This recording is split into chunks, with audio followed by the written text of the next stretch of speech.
তাজমহল নাম শুনলেই মনে পড়ে যায় ভারতের আগ্রার তাজমহলের কথা, কিন্তু না, আজকে আমি আপনাদেরকে দেখাবো বাংলার তাজমহল, বাংলার পিরামিড, ক্ষুদিরাম বসুর ফাঁসির মঞ্চ সহ রাজমণি ফিল্ম সিটি, আরো অনেক কিছু।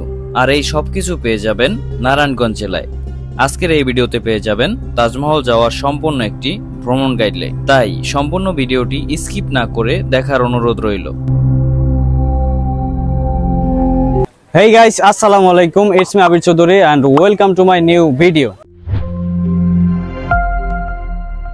আমি এখন আছি নারায়ণগঞ্জ বাংলার তাজমহলে, আর আমার পিছনে দেখতে পাচ্ছেন বাংলার তাজমহল। তো আজকে এখানে আসা এবং এখানে এসে কি দেখলাম সম্পূর্ণ অভিজ্ঞতা আপনাদের সাথে শেয়ার করব।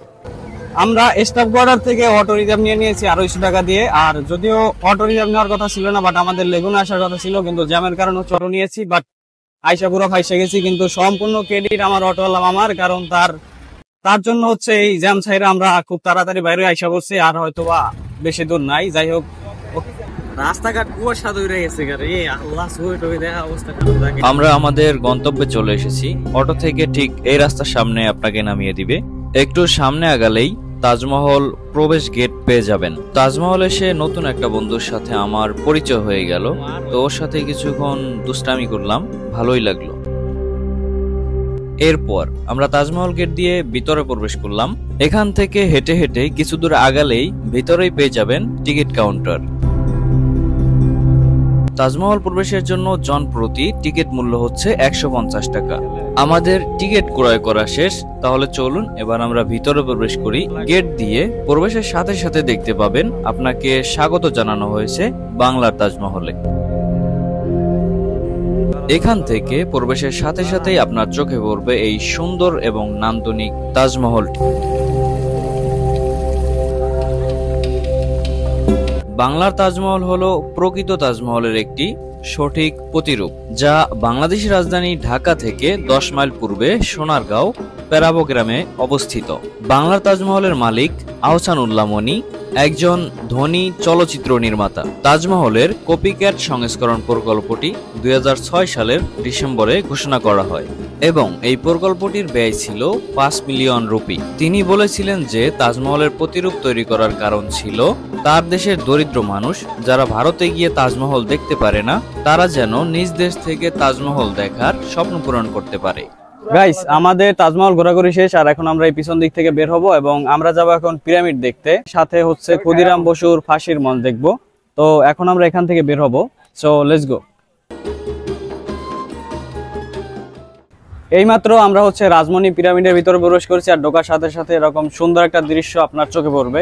তো এখানে আসতে হলে আপনাকে তাজমহল থেকে বের হয়ে পুরো 5 মিনিটের পথ হাঁটতে হবে, আর যেখান থেকে তাজমহল ঢুকেছেন ওই রোড দিয়েই বের হতে হবে। তারপর যদি চিনতে সমস্যা হয় তাহলে এখানে কারো কাছে জিজ্ঞেস করলে আপনাকে ডিরেক্ট বলে দিবে যে রাজমণি পিরামিডের গেট কোথায়। তো চলুন দেখি আমরা ভিতরে কি আছে। পিরামিডের ভিতরে ঢুকতেই এরকম সুন্দর একটি গেট আপনার চোখে পড়বে। এরপর সামনের দিকে এরকম সুন্দর সুন্দর পুরোনো দিনের গাড়িগুলো দেখতে পাবেন। এই গাড়িগুলোর ঠিক পাশেই পেয়ে যাবেন এরকম সুন্দর সাজানো একটি পরিবেশ। এখন যে রাইডগুলো দেখতে পাচ্ছেন, এই রাইডগুলোতে চড়ার জন্য এখান থেকে এক্সট্রা টিকিট ক্রয় করতে হবে। এখানকার রাইডের টিকিট মূল্য হচ্ছে 50 টাকা। এরপর হাতের ডান দিক দিয়ে সামনে আগালেই পেয়ে যাবেন সিনেমা হল। সিনেমা হলের ভিতরে পুরোনো দিনের সেই ছায়াছবির বাড়ির সামনের অংশটি দেখতে পাবেন এবং পাশে সাপের মূর্তি দেখতে পারবেন, এবং তারই পাশে রয়েছে জেলখানা, এবং ঠিক সামনের দিকে রয়েছে আদালতের একটি অংশ বিশেষ। আমি হচ্ছে এখানকার জজ, আর এই যে আসামি কাঠগড়ায় দাঁড়ায় আছে অলরেডি দেখতে পাচ্ছেন। তো একে 302 ধারা মোতাবেক ফাঁসির হুকুম দেওয়া হলো। সিনেমা হল ঘোরাঘুরি শেষ করে সামনের দিকে যাবেন এবং সামনের দিকে গিয়ে দেখবেন বেহুলা লক্ষিন্দারের বাসর ঘর। এখানে বাসর ঘরটি সুন্দর করে সাজানো আছে। এখান থেকে বের হয়ে হাতের বামেই দেখতে পাবেন ক্ষুদিরাম বসুর ফাঁসির মঞ্চ। ফাঁসির মঞ্চের ঠিক সামনের দিকে দেখতে পারবেন পুরোনো দিনের 2টি গাড়ি, যেই গাড়ির একটির বয়স হচ্ছে 112 বছর। অন স্ক্রিনে যেই গাড়িটি দেখতে পাচ্ছেন এই গাড়িটির বয়স 112 বছর। 112 বছর আগের পুরোনো দিনের গাড়ির কতটা সুন্দর। এরপর সামনের দিকে দেখতে পারবেন ক্ষুদিরাম বসুর ফাঁসির মঞ্চ। ক্ষুদিরাম বসু সম্পর্কে হালকা একটু ধারণা আপনাদেরকে দেই। ক্ষুদিরামের পুরো নাম হচ্ছে ক্ষুদিরাম বসু। তিনি ছিলেন ভারতীয় একজন বিপ্লবী বাঙালি, যিনি ভারতীয় ব্রিটিশ শাসনের বিরোধিতা করেছিলেন। মাত্র 16 বছর বয়সে ক্ষুদিরাম বসু পুলিশ স্টেশনে বোমা পুঁতে রাখতেন। ইংরেজ কর্মকর্তাদের লক্ষ্য করে একের পর এক বোমা বিস্ফোরণ করেছিলেন। ক্ষুদিরাম বসু আলিপুরের বোমা হামলার সাথে সরাসরি জড়িত ছিল। পরে এই বোমা হামলার দায়ে তাকে অভিযুক্ত করা হয় এবং তার বিচার কার্য শুরু হয়। 1908 সালের 21শে আগস্ট তাকে ফাঁসি দেওয়া হয়। ক্ষুদিরাম বসুর ফাঁসির সময় বয়স ছিল 18 বছর 8 মাস 8 দিন। এটি আসল ফাঁসির মঞ্চ না, কিন্তু আসল ফাঁসির মঞ্চের মতোই সাজানো হয়েছে। ক্ষুদিরাম বসুর আসল ফাঁসির মঞ্চ হল বাংলাদেশের মেহেরপুর জেলায়। ক্ষুদিরাম বসুর ফাঁসির মঞ্চ দেখা শেষ হয়ে গেলে এরপর সামনের দিকে আগালেই পেয়ে যাবেন পাখির মেলা।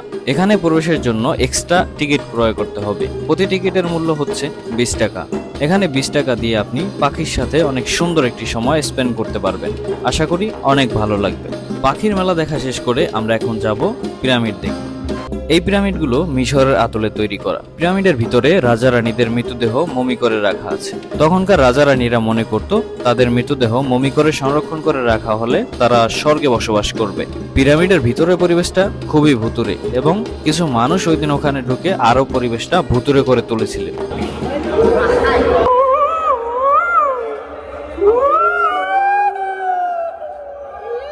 যদি আপনার মমি দেখে ভয় লাগে তাহলে পিরামিডের ভিতরে প্রবেশ না করাই ভালো। আর যদি প্রবেশ করে থাকেন তাহলে একা প্রবেশ করবেন না, সাথে সঙ্গী সাথী নিয়ে তারপরে পিরামিডের ভিতরে প্রবেশ করবেন।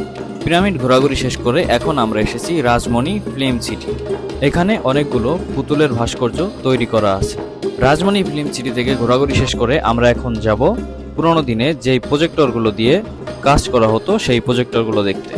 এগুলোই মূলত পুরোনো দিনের প্রজেক্টর।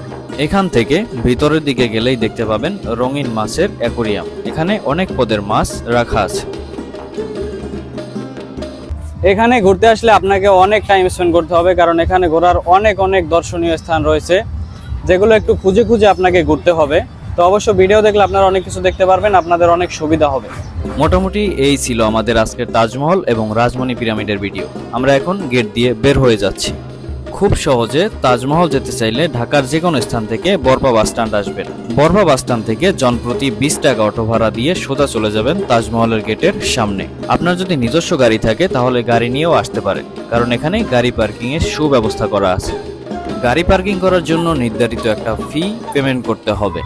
আমাদের আজকের তাজমহল এবং রাজমণি পিরামিডের ব্লগ ছিল এই পর্যন্ত। তো কেমন হয়েছে অবশ্যই কমেন্ট করে জানাবেন। আর খুব শীঘ্রই দেখা হচ্ছে নতুন কোনো ব্লগে। ততক্ষণ অবধি সবাই ভালো থাকবেন, সুস্থ থাকবেন এবং আজকের মতো বিদায় নিচ্ছি। আল্লাহ হাফেজ।